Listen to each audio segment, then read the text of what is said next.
Revelation chapter 17, we ended off on 16 on the bowls of wrath, and we got to talking about Armageddon, the winepress, the great battle.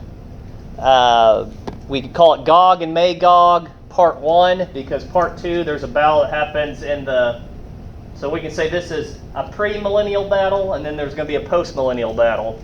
So that's what the Armageddon, the winepress, Gog and Magog, part 1, Jerusalem being surrounded. That all happens at the end of the tribulation, but before the millennium. And so your homework for next week, I'll say it now just in case I forget, is we're going to look up the major events that we're about to cover. We're going to look up and see if there's any extra or anything outside of Revelation that talks about it. So we kind of did that with Armageddon, the winepress. We went to Isaiah, and it was talking about, it actually says winepress. And then we were talking about the wedding feast, the wedding supper. It talks about in Revelation of the birds, and we saw that in Isaiah also, that we're gonna give you the flesh of kings and of commanders and of the horsemen and the chariots and the charioteers. So what I want you to do, just in case I forget, I realize there's a few holes in my notes, especially when it comes to passages in Isaiah and Jeremiah. I wrote a lot down for Ezekiel, but for some reason my notes, I didn't get to type up my notes for Isaiah and Jeremiah, but we might come back. We might cover a few things about the winepress, but things like wedding supper. I'm calling this the post-battle judgment. We'll call that the military tribunal because it's right after the battle. It's the resolution of the battle. That's what we talked about last week with the Valley of Jehoshaphat, the Valley of Decision, the Kidron Valley. That's kind of where the tribunal happens, where the men are gathered for battle in Megiddo, which is in the Jezreel area, and I think that's north of Jerusalem. And then once that battle's concluded, there's a bunch of blood. Then the captors, if there are survivors, they're brought down to the east region of Jerusalem, outside the city, between the city, the Temple Mount, and the Mount of Olives, east of the city.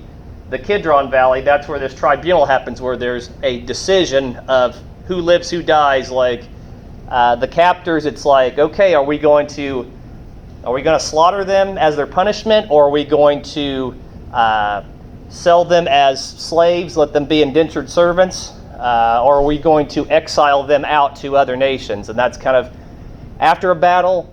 This is just kind of like the secretarial work of what we're going to do with these people. And so we understand it to be that we're going to look up part of the homework for next week, and if we have a lot, the following is Old Testament, New Testament, anything outside the book of Revelation that talks about these next few events, because we only got this much to cover. Armageddon, the tribunal, wedding supper. We talked about the cleanup, kind of the 7 months of burying bodies, the 7 years of burning, the implements of war. We have the judgment that happens before the millennium and the millennial reign, what that entails. There's a lot of that in Old Testament references. I don't believe there's anything that talks about Satan being released outside of Revelation. That's very specific to Revelation. There's the Battle of Gog and Magog, part 2, or we can call that post-millennial battle, when Satan gets released. It's been several generations of perfection. This is kind of like Garden of Eden, part 2, like perfection, several generations of perfection, of peace, of Christ reigning, the sacrifices. The Jews get like their their millennium of Jubilee. And then Satan gets released. Gog and Magog come back, and there's a battle. Then there's Great White Throne Judgment.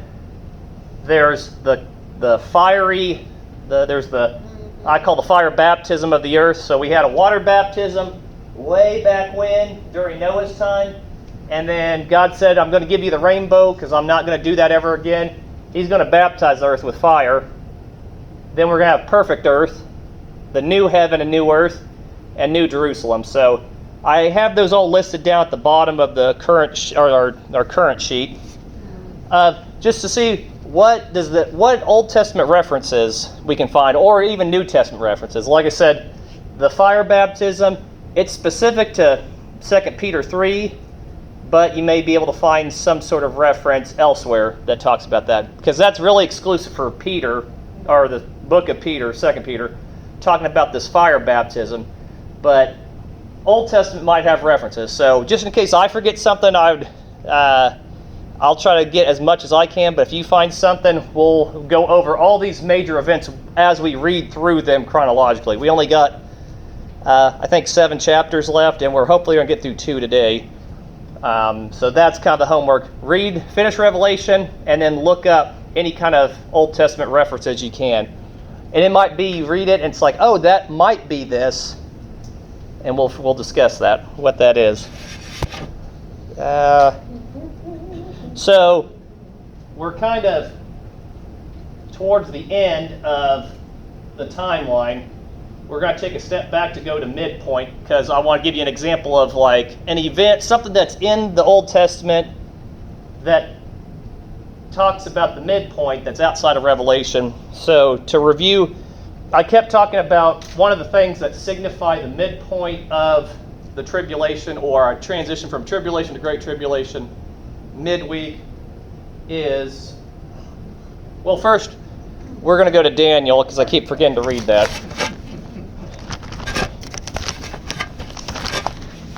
Hopefully next time around I'll have this all organized better, because it seems like we're getting jammed up with a lot of references to Scripture in the Old Testament.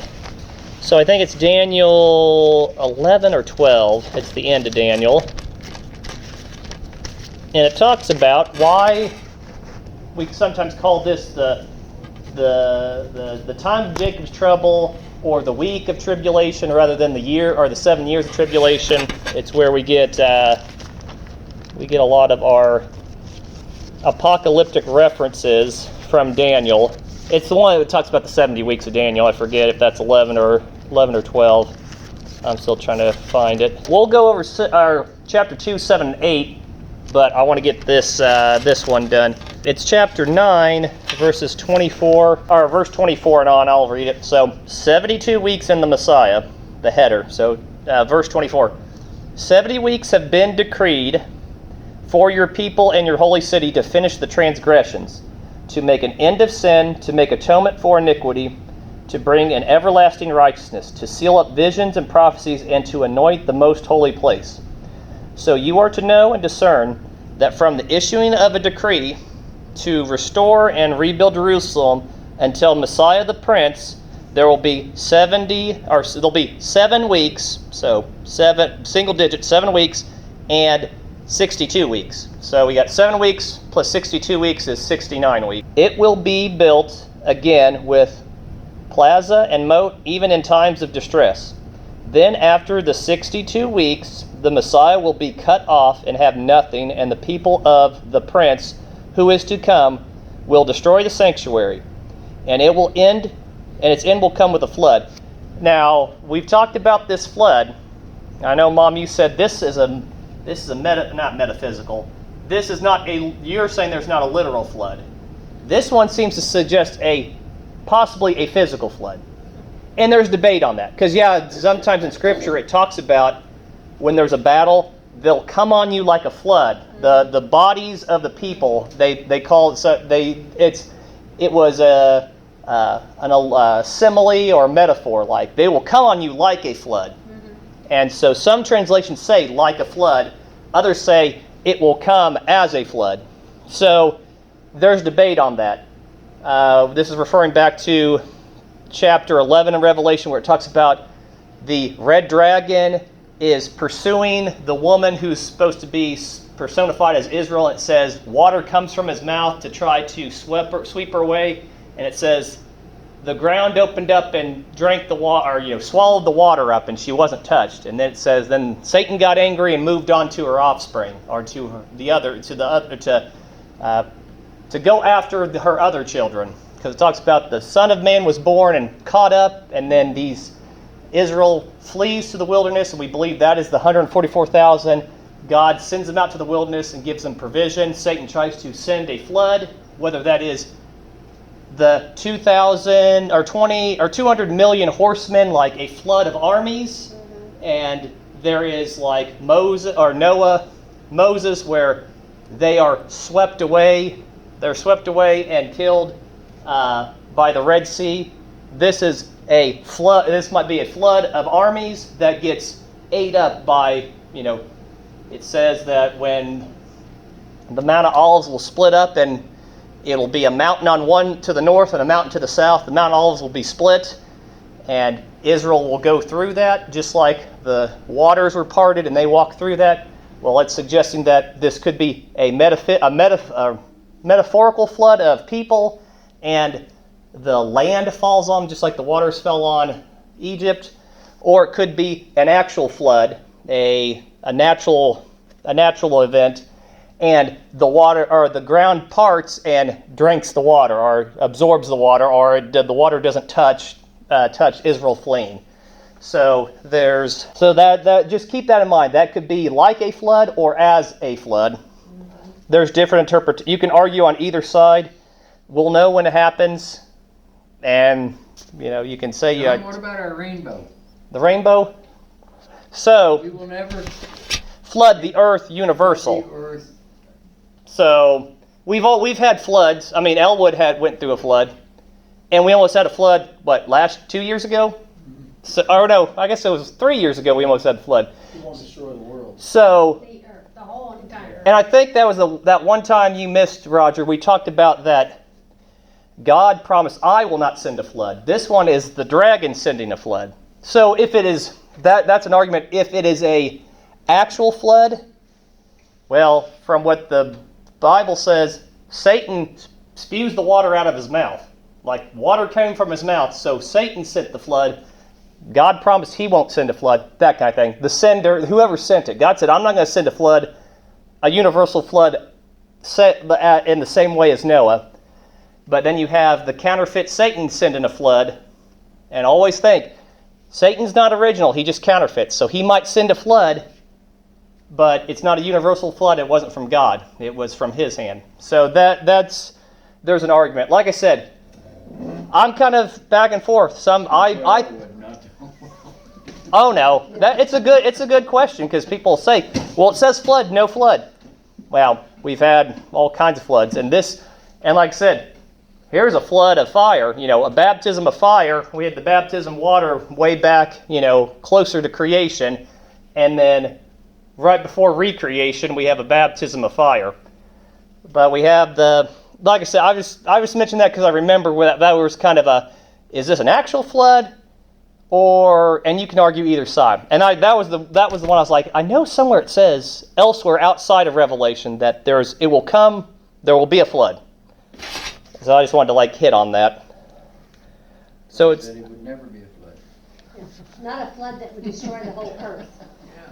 This seems to be, if it is an actual flood, it's localized. to Israel. It's just to get them. Israel. It's centered on one. It is not It's on that side of the earth. Yeah. Not on this side. It's not just a broad. It's going to cover the earth. It is. I'm aiming it. It's a rifle shot at Israel. And if it is a natural flood, or if it's an actual flood, it's a local specific. If it's a metaphorical, like I will send my armies and they will come upon you like a flood, just like in, which one was it? We just read it recently where it talks about the locusts. And they say, well, the locusts in Joel, they're like the locusts in Revelation. They are like locusts. They are a plague. They eat, it's the Garden of Eden before them and devastation behind them. They are like locusts. It's up to your interpretation. I think that's kind of my thing is, it seems like this flood is something specific, like it marks it as a literal, but you can argue either one. So we're not hanging our head of salvation on that, that's the hill we're going to die on, but I'm just saying, that flood it'll keep coming up it'll come like a flood. Like a flood or as a flood. And I think different translations have it worded differently. But something to keep in mind. All we know is that in Daniel it says, after 62 weeks... Mine says, its end shall come with a flood. Shall come with a flood. And to the end there shall be war. And even to the end there... Yeah, mine says, and even to the end there will be war. Desolations are determined. So... Desolations are decreed. There are... For some reason, and I didn't even write this up here because it's kind of, it can go either way. There's a flood and then there's war. The flood, I believe, is midpoint when the Satan gets thrown down to earth and he's trying to get rid of Israel. The 144 that are fleeing from Jerusalem because Jerusalem gets attacked and the sanctuary gets overran and the abomination, all these stuff that happen midweek occur. And those that are saved, they are told to flee. They are told to come to Israel. There's this ingathering of Jews. And then there is this sending out to the wilderness yet again, where God's going to provide for them that they need to last till the end. But this is to establish the 70 weeks of Daniel. Now, it says after the 62 weeks, so we had 7 weeks and then 62 weeks, which makes 69 weeks. And if we say 69 times 70 is, what is that, 4? It's 490 minus 7. 434. 434? Oh, yeah. It's 490 minus 49. So, anyway, it's just talking about this. After all this time has occurred, the Messiah will be cut off. But it says also, the end will come with war and, will come with a flood and with a battle. And it'll be, these things are certain, these things are, desolations are determined. And he, the Antichrist, will make a covenant with the many for 1 week. So that's where we get this 1 week. Right here at Christ's crucifixion, 69 weeks. What we say that was 400 and... I have 434. 434. 453 BC, and granted, different historical records I refer to, this date is off by a couple of years, so it could be wrong. But it says from the issuing of decree to restore and rebuild Jerusalem until the Messiah Prince, there will be 7 weeks and 62 weeks. So 69 weeks, 400 and, you said 38? 34. 34. So we're determining that the decree of Artaxerxes, so that was way back when the Jews were still in Babylon, they were dispersed among Babylon. Artaxerxes, he was Persian. He was the Persian prime minister or, the leader of the time. He made a decree and he said, yeah, you can go back and rebuild Jerusalem. You can go back and rebuild the temple. Daniel's writing about this. This is where you get the books like Nehemiah, where he goes, I'm doing a great work and I can't come down. He's building the wall of Jerusalem because they completely leveled Jerusalem, tore down the walls, destroyed the temple. It was they had Set and who else? Ezra, I believe. So this is just these are the prophets that happened after the exile. They've been in Babylon for 70 years because Judah, once Jerusalem was captured, they were God said, you'll spend 70 years in Babylon, and then I'll call you back. But there was times where there was 3 separate deportations. They captured it. They deported all the wealthy and the powerful and the smart people. That's where you get Daniel and his friends, who are named later or afterwards.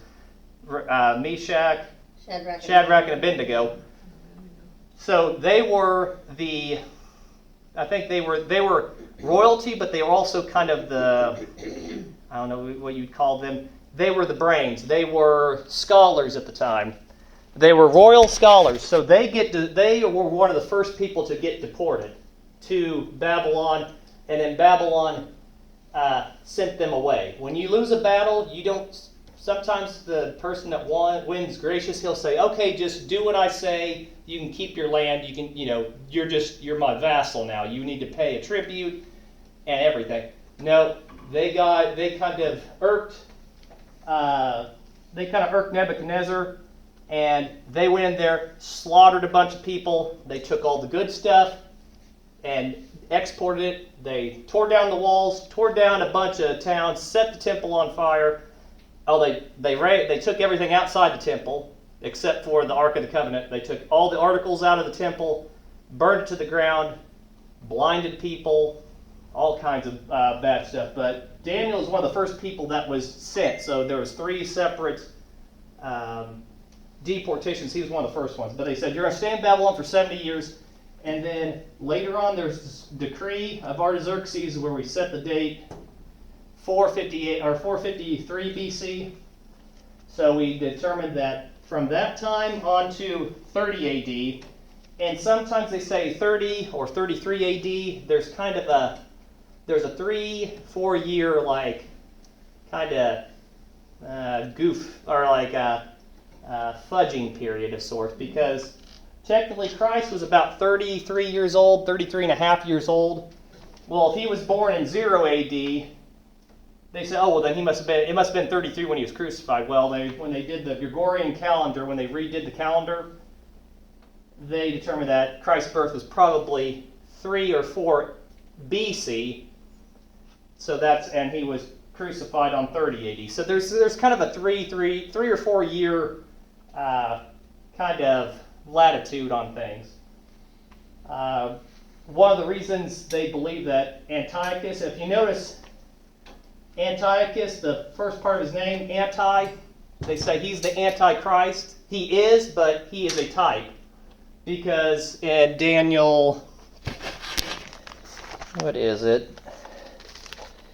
Daniel 11, they believe that he fulfilled many of the prophecies that were in Daniel 11, but there's some that don't quite make sense, or he's met some of them, but not all of them. And so if a prophecy is met, part of it is met and not all of it, that means it's a dual prophecy, that it's been completed in part because it needs to be complete in full later on. And we've gone over that about the dual prophecy, what that means. I mention that is because one of the conditions of this Antichrist, chapter 11 forces from him, the Antichrist, will arise, desecrate the fortress, and do away with the regular sacrifices. Antiochus Epiphanes, they called him Epiphany because he was, I forget what that means, above God or like God is what epi mean above, epiphany meaning God, so above God. They gave him that nickname. He was Antiochus the Fourth, I believe. The Seleucid Empire, which that's just a fancy term. That's just a fancy term, or a fancy thing, meaning he was Syrian. The Seleucid Empire is the Syrian Empire. But he inherited Syria, which was the country of the north. Egypt was the king. He was the king of the north, and Egypt's the king of the south. And in between Syria and Egypt is Jerusalem. He went down to capture Egypt, and he got embarrassed in battle, and he got so mad he came back to Jerusalem, and he slaughtered 70,000 men, women, and children, tore down the temple, slaughtered everybody, went in the temple, and shed pig's blood all over the temple to desecrate it. He changed the times, and he changed times in the sense of they changed the calendars.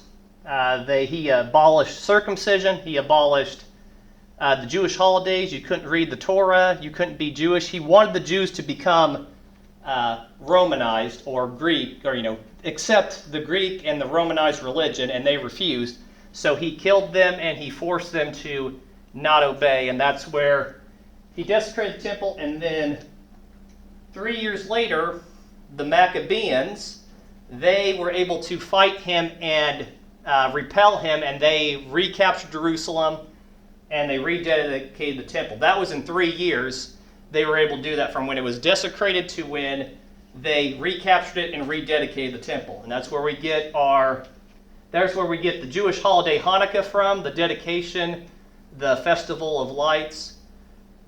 They only had 1 day's worth of oil because they completely ransacked the temple and desecrated everything. They only had 1 day's worth of dedication oil, and it lasted 8 days. So it was kind of like the Old Testament where, was it Elijah? He made the Phaeocian woman and her son were able to make bread from the oil that kept coming. It was one of those things. God gave them abundance. They only had a 1 day supply, and it lasted 8 days. That's where we get the celebration of Hanukkah from. Where was I going with this?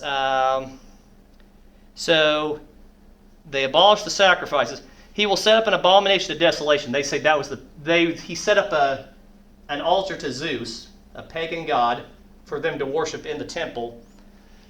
By smooth words, he will turn to godlessness those who act wickedly towards the covenant being God's people. But the people who know their God will display strength and take action. Those who have insight among the people will give understanding to the many. Yet he will fall by the sword and by flame, by captivity and plunder for many days. Now when they fall, they will be granted a little help, and many will join with them in hypocrisy. Some of those who have insight will fall in order to refine, purge, and make the pure until the end times. It is still to come at the appointed time. What is it? Then the king will do as he pleases, and he will exalt and magnify himself above every other god. His nickname was Epiphanes, above God. He will prosper until the indignation is finished, for what he is decreed will be done. He will show no regard for the gods of his fathers, or for the desire of women, nor will he show regard for other gods. He will magnify himself above them all. Well, he was worshiping pagan gods, so he did put himself above the God of Israel, but he didn't put himself above the gods that he worshipped. So they believed that since that wasn't fulfilled, that is for the Antichrist to fulfill that.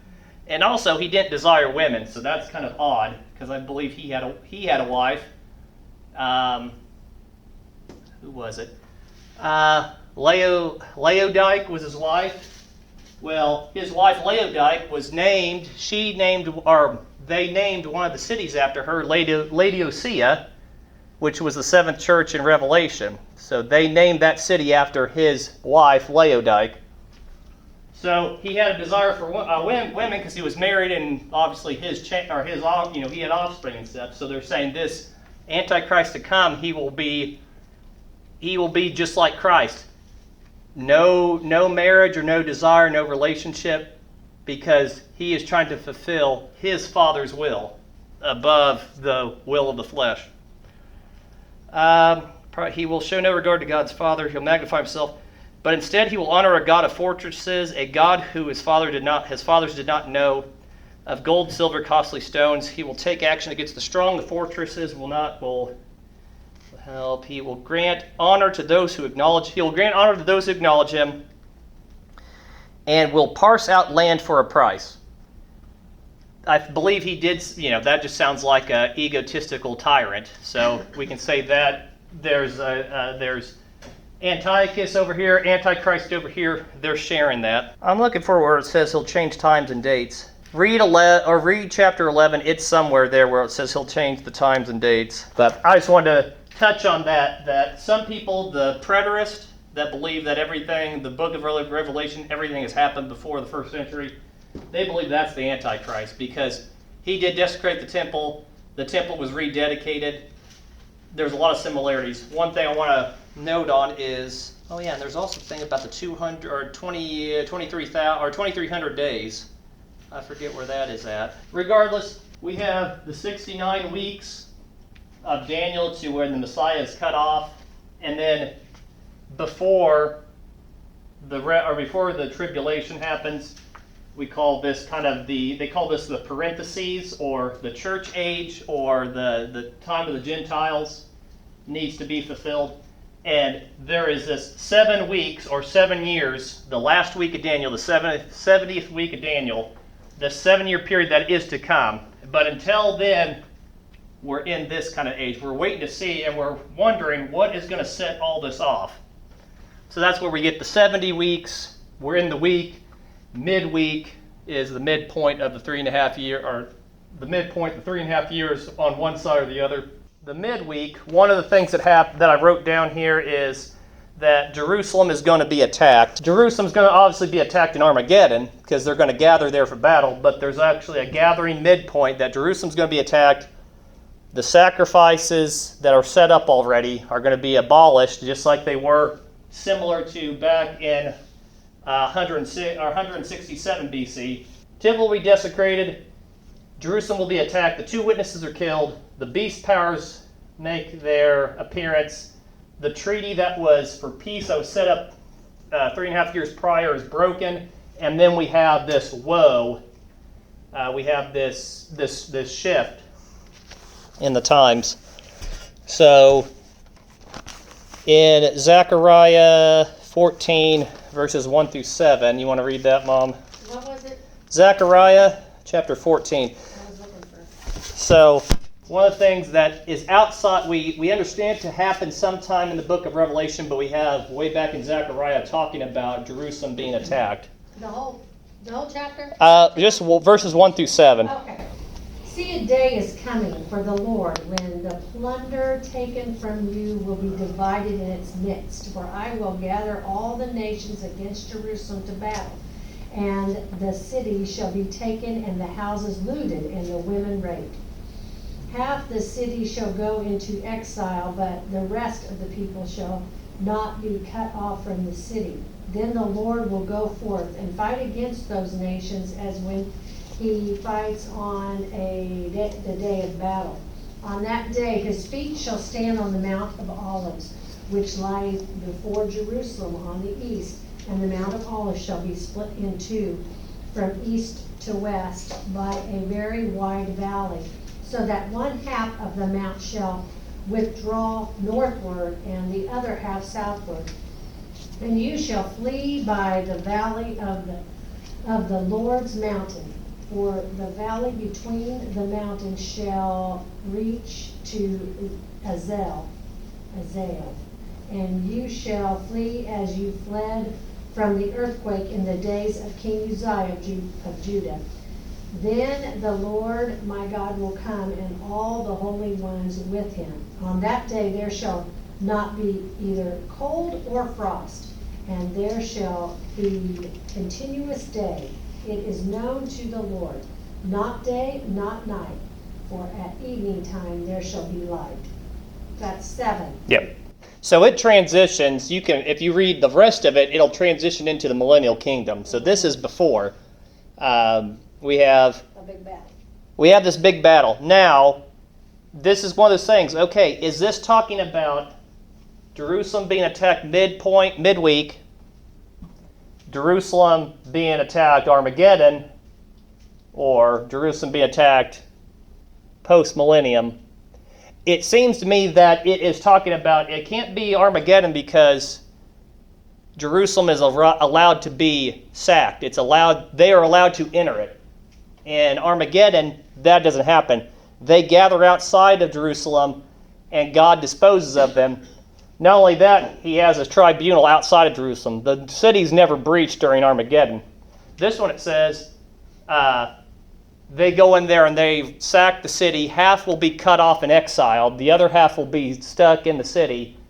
The women will be ravished, it says. Bad stuff is happening midweek, because that's not happening. Armageddon, there's victory. The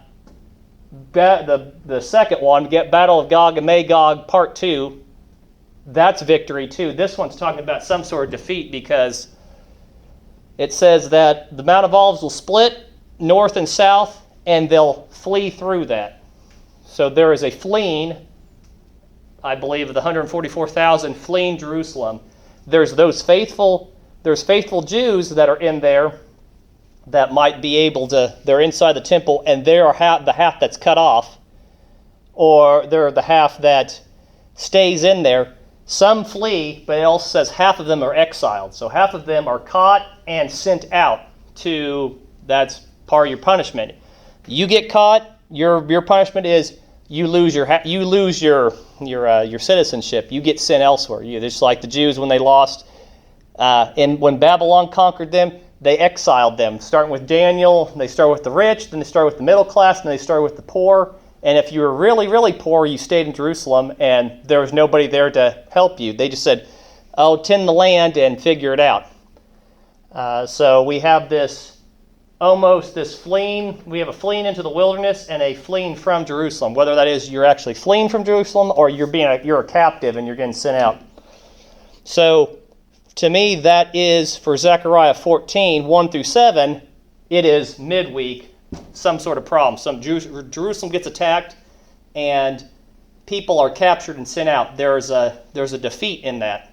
All these other ones, there's victory. So the defeat happens here. If you continue on to Zechariah 14, verses 8 and on to the end, it talks about the millennial reign. So we'll get to that when we get to reading on the millennium. Well, since we kind of read Daniel, we'll go over that real quick. This is from 2 weeks ago, I believe. Is everybody familiar with the statue, gold, silver, bronze, iron? We have Daniel chapter 2, chapter 7, chapter 8, and they all talk about the same thing but with different pictures. So we have this statue that he talks about. Our Nebuchadnezzar has this vision, and he needs somebody to interpret it, and Daniel's the only one to interpret it. And he gets it all correct, and so what Nebuchadnezzar does after he gets it correct is he decides, rather, I'll just build a large gold structure and I'll have everybody worship it. He completely missed the point. He was trying to tell him that your kingdom is up here. It's the pinnacle. Babylon, the gold head is the actual physical Babylon. And it is great. So Nebuchadnezzar took that and said, well, I'll just make the whole statue gold. I'll make everybody worship it. And what happens? God turns him into a crazy beast, and he roams the field for 7 years. So he missed the whole point of the prophecy. So we got the gold head is Babylon, the silver arms and shoulders. It's Media or Meso-Persia. So we got two, if you think of it, he's got two arms. One of them is Media, one of them's Persia. Persia is the strong arm. So if he was right-handed, Persia would be his right hand. So Persia and Media, they kind of blend them together, but they say Persia's a stronger one. Bronze, we have Greece, and this is the order of how they got conquered. Assyria conquered the northern kingdom, Israel, and then Babylon conquered Assyria, Babylon conquered Judah, then Media and Persia conquered Babylon, and you can read in Daniel, because Daniel is pretty much a transition from Babylon to Persia, and then he also predicts Greece and onward. Iron is Rome, and I'm going to say in parentheses, it's pagan Rome, because Rome it transitions.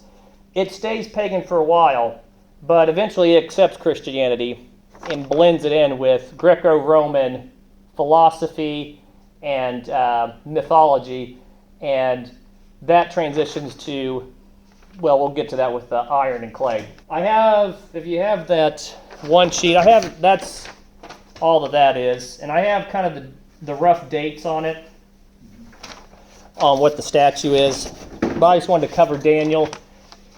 Just in case it piques your interest, you can read the whole thing. But a lot of people, when they think of Daniel, they think, oh yeah, that guy in the lion's den. But most of it is prophecies about things to come, things that are happening, transitions of political powers, or actually kingdoms, empire transitions. And if we were to write, or if somebody were to write something like Daniel today, we wouldn't even believe, it would be near impossible, because he was writing it from Babylon's perspective. He was in Babylon at the time. They didn't know about Medo-Persia, Greece, Rome to come. But God gave him inspiration and gave him an insight on things. He says these things must take place, because God knows he states the end from the beginning and the beginning from the end. He tells everything that's going to happen, so when it happens, we're like, oh, he must know what he's doing. We come down here to the iron clay. So we have iron here, that's pagan Rome.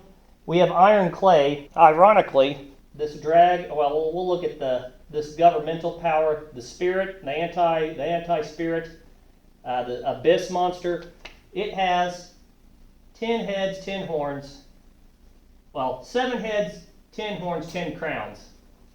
The feet have 10 toes. So we believe that it's almost, it fits in there, that these toes are these governmental powers. Kingdoms of nations. 10 kings of 10 nations, or at least 10 kings of 10 nations, 7 plots of land, if that makes sense.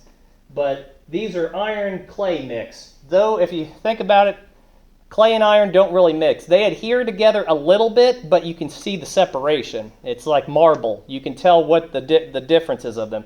Homogenized. They're not mixed together. You can tell they're distinct. And they're brittle. They don't adhere because clay and iron, clay is not a metal, so it won't stick together. So we have this loose confederation of 10 kingdoms or governmental powers that are trying to hold power together. And this is the thing to come. We don't know what it is. It wasn't given a name. All we know is these kingdoms after Rome. It's not some sort of homogenized empire. It is like a confederation of things. So that's Daniel 2. Real easy. I didn't put this, but then they say there's a rock that breaks off and it hits the toe and shatters the whole thing, and that rock becomes a mountain. The rock is Christ. The mountain is the millennial kingdom. It's going to wipe this out. I guess that's why Nebuchadnezzar said, well, I'll just make the whole statue gold so that it don't hit the feet and break it. Yeah. But the stone that struck the statue became a great mountain and filled the whole earth. Filled the whole earth. All the whole earth. That's The millennial kingdom is the whole earth because the earth will be purified. And that's why I believe that, that one thing we read in Ezekiel where it talks about they bury the dead. Mm-hmm. It takes them seven months to bury the dead.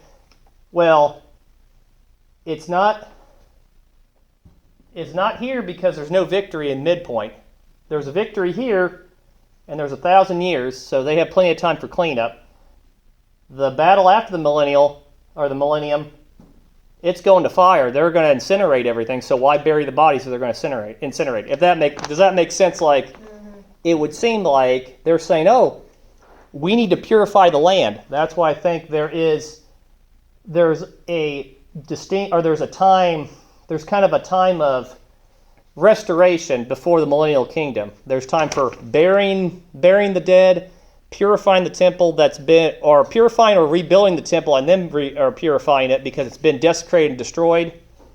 There's a lot of cleanup to be done before this procession of Christ. The presentation of the bride, the earth needs to be cleansed. They'll wait 7 months and then they'll walk through the land. If they see a bone, they'll put a grave marker on it just to make sure everything, that the bloodshed and everything, it all gets absorbed in the earth and the land becomes pure. Daniel 7, he has another vision. So we'll go over this real quick. There is a lion with his wings plucked. So we believe the lion is associated with gold, associated with Babylon. So we say, okay, Daniel 7, the lion, it's the Babylonian kingdom. There is a bear with 3 ribs in its mouth, and its shoulders are hunched. That hunch, I have a hunch that's Persia, is the shoulder that's upright, and the one that's down is Media. So there's a bear with 3 ribs in his mouth. There's a leopard with 4 heads and 4 wings, that's Greece. And why would there be 4 heads and 4 wings? Greece, who's the big figurehead of Greece? Alexander the Great. He was so great they gave him that title. And Alexander the Great. It broke into 4 He was, kingdoms. and a way to remember this is he was Macedonian. He was the Grecian leader, the leader of Greece, but he was from Macedon. I think he was 16 or so when he became a military leader, and his goal, he wanted to expand. He wanted to have the largest kingdom known to the world, and he achieved that. If you're familiar with philosophy, Socrates, Plato, and Aristotle, Socrates tutored Plato, who tutored Aristotle. Aristotle tutored Alexander the Great. So he had a lot of Greek philosophy in his mind, and his idea, he wanted to expand. He wanted to have the largest kingdom ever, and he had the idea of, I want everybody to speak the same language. I want everybody to have everything common. He was the reason why Greek is the popular language. The Greek New Testament, that's why the word was able to reach such a broad amount of people, is because he made the roads. He required you, when you got captured, he goes, you become Greek or die. And you learn that language. You learn the language so you can pay your taxes. It wasn't this, come in and we'll learn your language and we'll try to figure it out. He goes, no.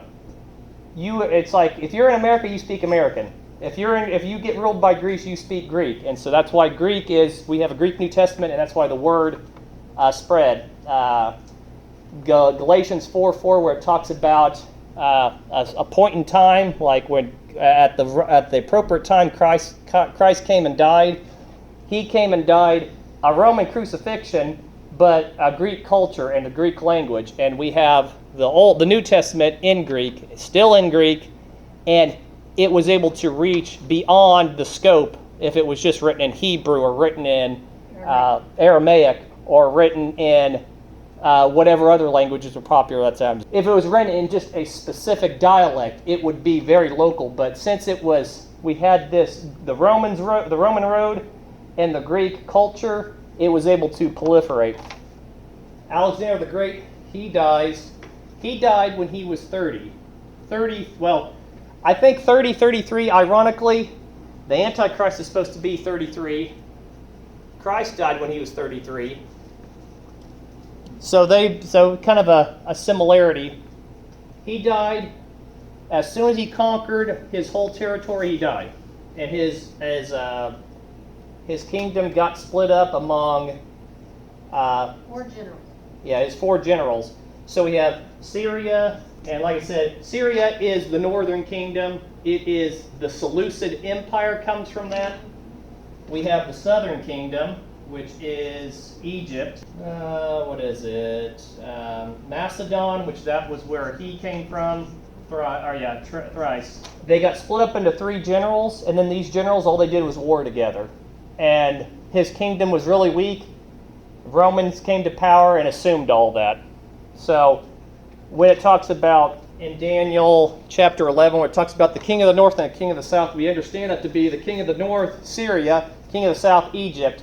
And there's a lot of correlation because the king of the north, the Seleucid Empire, Antiochus Epiphanes, he fulfilled a lot of that prophecy correlates with him, but there's a few things that have not been fulfilled. So we can see that as a dual prophecy. Rome, and it says Rome, we believe the pagan one, a dreadful 10-horned beast with iron teeth. 10-horned beast, dreadful with iron teeth. Iron teeth of Rome, and then it kind of ends there. So we could think that this might be a continuation, because we have 10 horns that's dreadful with iron teeth. We have 10 toes, iron and clay, so we can see that as a continuation. Now, what do you think this would be, the continuation would be? We have the pagan Roman Empire, we have the papal Roman Empire, because that's the only way Rome never died. It just, when the Roman leader, he decided to convert Constantine. When he converted to Christianity, he later on declared, or he set the framework for Christianity to become the official religion of the Roman Empire at the time. It was all Greek philosophy, like Zeus and Jupiter and all this stuff, and you had all these different gods and things like that. Well, he believed, he had a vision. He had a vision that God said, put crosses on all your shields and on all your soldiers, and I'll give you victory.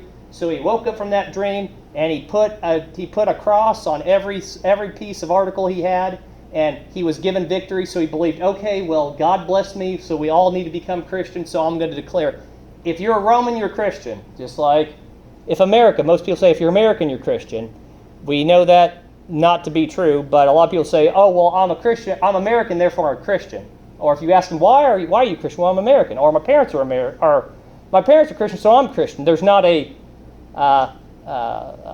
relationship, a personal relationship. When that happened, they took on a lot of pagan things and just kind of mashed it in. What is it? The Meditations of St. Augustine, I believe. There was a book that I read a long time ago that was talking about how he took a lot of. Granted, he was the Caesar at the time. He was tutored by a lot of stuff. The previous empire before him got all this philosophy from Plato and Aristotle and Socrates and all this stuff. He had all this Western philosophy and the Eastern influence of Judaism, and we have this kind of mismatch of pagan Christianity, where you get a lot of stuff. We say, oh, where does that come from? Well, it comes from Catholic traditions and stuff like that. That's where we get like the sacraments of the transubstantiation of Christ, and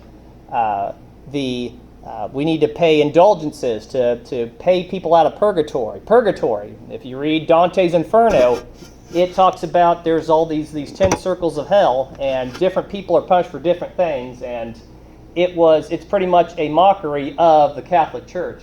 And we know that Martin Luther, the German monk, he wrote his 95 Theses talking about how this papal Rome, there's a lot of problems because he read the Bible, he learned Greek and read it in Greek, and he said, the things you're teaching in church don't line up with what's in Scripture. And that's why you have the Protestant Reformation of German, and we have John Wycliffe of England. They started translating the Bible into the common language, so the common people could read, rather than going to the priest and saying, hey, what do I do? Oh, well, we'll read in Latin and we'll tell you what we want you to do. Pay us money, and we'll absolve your sins. And we think Scientology is weird. There's Scientology built into papal Catholicism or Roman Catholicism. It says if you pay money, you can pay people that had died and never accepted Christ. They'll get another chance, or we'll pay them out of purgatory. There's no hell. There's just purgatory. You can get them out of that if you pay the price, or if you go on a pilgrimage, and that's where we get the Crusades. That's Daniel 7. Daniel 8. We have this story, or this vision about a ram and a goat. So we have a ram that has 2 horns, and one horn is greater than the other. We understand that to be Media Persia. Persia is the great horn, and he fights with a goat. And the goat has a great horn. Alexander the Great has a great horn. He beats up the ram, and then that horn gets broken, and then 4 horns come up in its place. Alexander the Great, his 4 generals, because it says he will give power to 4 that are not of his, and who have not earned it, kind of thing. So 4 kingdoms come out of one, is how we understand that. The reason for all of this is so it says, chapter 13, verse 1, and then I saw beasts coming out of the sea having 10 horns and 7 heads and 10 horns and 10 diadems or crowns. And the beast which I saw was like a leopard. So he was like a leopard, and his feet were like that of a bear, and his mouth was like that of a lion. And the dragon, Satan that got kicked out of heaven, the dragon gave him power. And Yeah. his throne and great authority. And great authority. So they said, so we have the dragon, this abyss monster, or the sea beast, because we have a sea beast and a land beast, and then a dragon. And we say, well, there's 3 beasts, trying to keep them separate. So this monster that comes out of the abyss, or the sea beast, it has the appearance of a leopard, it has feet like a bear, and a mouth like a lion. So we understand that this thing to come, this 10-horned, dreadful beast, we can understand it as the papal or Roman papacy. It will be in likeness of these things. It will be, well, if it has the appearance of a leopard, it's going to appear like the Greek kingdom, the Greece, or it'll appear like the Greek kingdom. It'll have feet like a bear. So I don't know if its foundation will be like that of Media Persia, like there will be two, Media Persia was two separate kingdoms, but they were associated, but they weren't associated. There was a strong arm and a weak arm. There was going to be multiple appendages of this thing. It's going to have feet like a bear. The bear had 3 ribs in its mouth, so it's going to, I forget where it says in Scripture that there's 3 horns that are plucked up. I'm wondering if those 3 horns aren't the 3 ribs. Kind of a correlation there. But it also have the head of a lion, so it'll have the, when you meet somebody, the first thing you see their face. You might see their silhouette or something, or but you look them at the face. It's going to look like the glory of Babylon. Its feet are going to be like that of Media Persia, and it's going to have the appearance of a leopard. The leopard, also, if it's talking about this leopard that was multiple heads and multiple wings, it's going to be what we call a hydra, a dragon with many heads. It's going to be a split off of something. People are going to share power that they did not earn, and they're not going to be related. They're going to be different kingdoms, but they're going to be associated. And what's the big thing that Babylon's known for? It's idolatry. It was the peak of idolatry worship. Babylon had child sacrifices. They had when it pleased the king, he said, let's do a big statue and don't worship anybody but this, and call me king, call me Lord, call me king. And Daniel went through that, and they threw him in a furnace, and God saved him from the furnace. You have to bow down. This is the pinnacle of idolatry and worship of other gods. Sorcery, paganism, everything. It's going to have the face of that. It's going to be multiple people. It's going to be like we're seeing today with wokeism. Many countries are saying, oh, climate change, climate change, climate change. They're going to say, oh, LGBTQ stuff.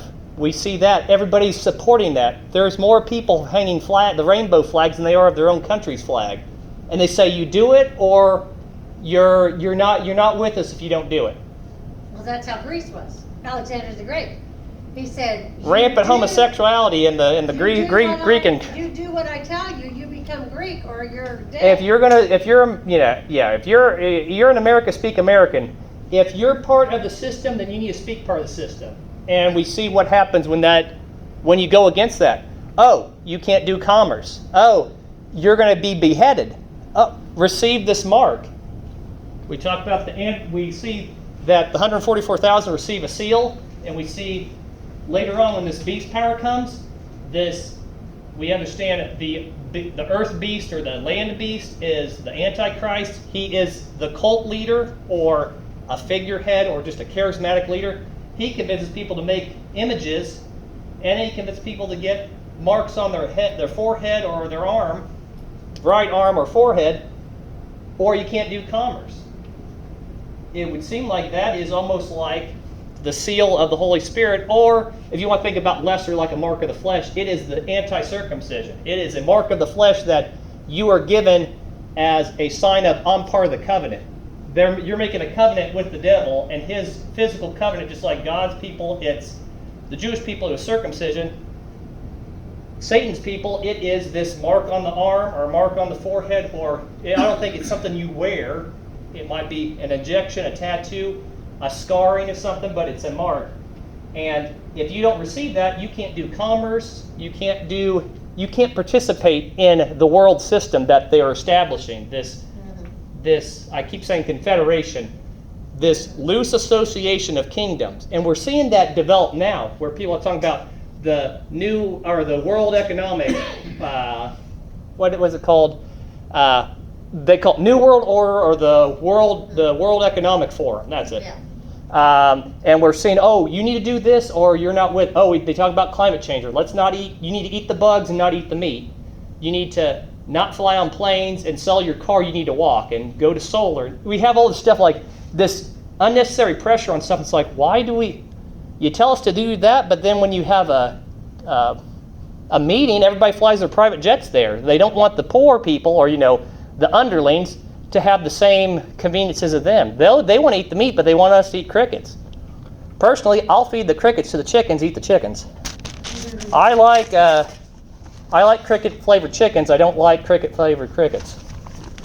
So we cover that. I wanted to cover that because I So kept. basically, the iron and clay will be the government or the ruling power in Revelation. That's what you're getting to. Yeah. But the mix, it's actually a mix of, there's a little bit out of each one of these, out of the head, out of the arms, there's something Yeah. What that this. stands out, and it's gonna be a mix of that. It's going to be this stuff. This one was all coherent. Mm-hmm. Even the silver arms, they at least had two distinct arms. They were both silver. When we get down here, Yeah. we get 2 separate feet and 10 separate toes. Yeah.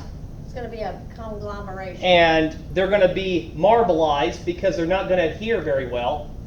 And a little stone, even though that stone's Christ, is going to hit it and break it all down.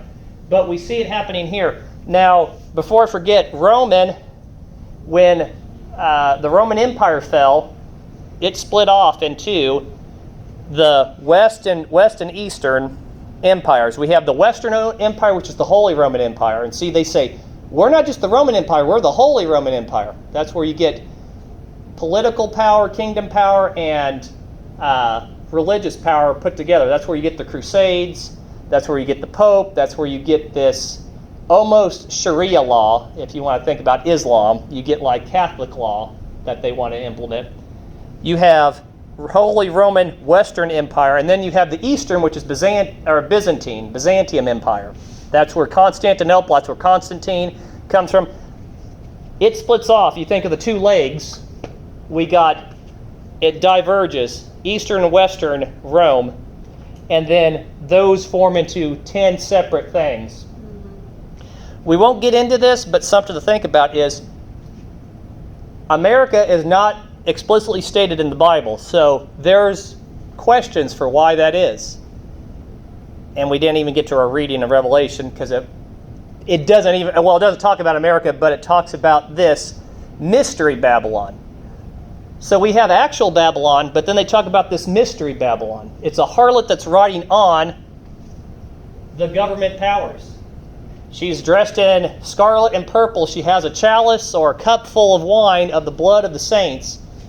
And she is boastful. She goes, I'm not going to be a widow, and I'm not going to be a widow, and I'm not going to be bereaved of children. This very boastful.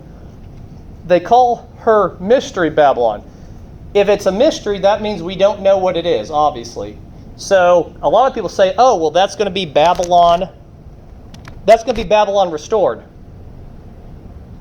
Well, if it was Babylon restored, it wouldn't be a Mystery Babylon. It would just be regular Babylon. So we have this Mystery Babylon. Who that is? The physical location of Babylon, I think, is Iraq or Iran. And if you look, that's not a superpower. I mean, they have a lot of oil, but other than that, they have no industry or economy other than exporting goods. They don't have a city, they don't have a culture, they don't have any kind of influence. So you could ask, okay, is America one of the 10 horns or 10 heads, or 10 horns or 10 crowns, 7 heads? Is it part of those? Is it one of those? Has it been assumed into one of those? Or has it been wiped out? Or is it the harlot that rides on the beast? If you read what that harlot does, you see that what's happening in America, especially with movies like The Sound of Freedom that came out, and some of the other things that have been uncovered, and you say the human trafficking and things like that, is that America? So I think it's Greg Laurie. He says the optimist view is America has a revival and they get raptured. Most of them get raptured, and so that's why America's not in the Revelation. That's optimism there. Big optimism. That's big optimism. It used to be America sent out the most missionaries to other states or other countries, and now more countries, even China, sends missionaries to America. Optimistic is there's a big revival. The pessimistic is America gets wiped out because of its sin. It's the harlot, or it gets assumed, we are assumed because we split off from Europe, we split off from Britain, that we're associated with Britain, we are a cousin of it, so we're assumed into Britain. But you see what happens. We joined back into, what was that? Not the League of Nations, but what was that thing? We stepped out of it, but now we stepped back in it. It's the new kind of League of Nations. Everybody feeds into it, and they protect one another, and they're trying to get Ukraine to join, but Ukraine, NATO, and people think that's what it is. But they talk about this World Economic Forum also, and people are saying, "Oh, well, I want to join," or "I want to join." It's like, well, no, you can't, because you're in an active conflict. You need to resolve it before you join. And those people in NATO, they say, well, okay, well, do we protect those people? Or, oh, no, we'll just supply them weapons. We're not involved, we'll supply them weapons. So it's setting up for something bad, but just something to think about. Why is America not mentioned explicitly in the Bible? Or explicitly, especially in Revelation? Do we get destroyed?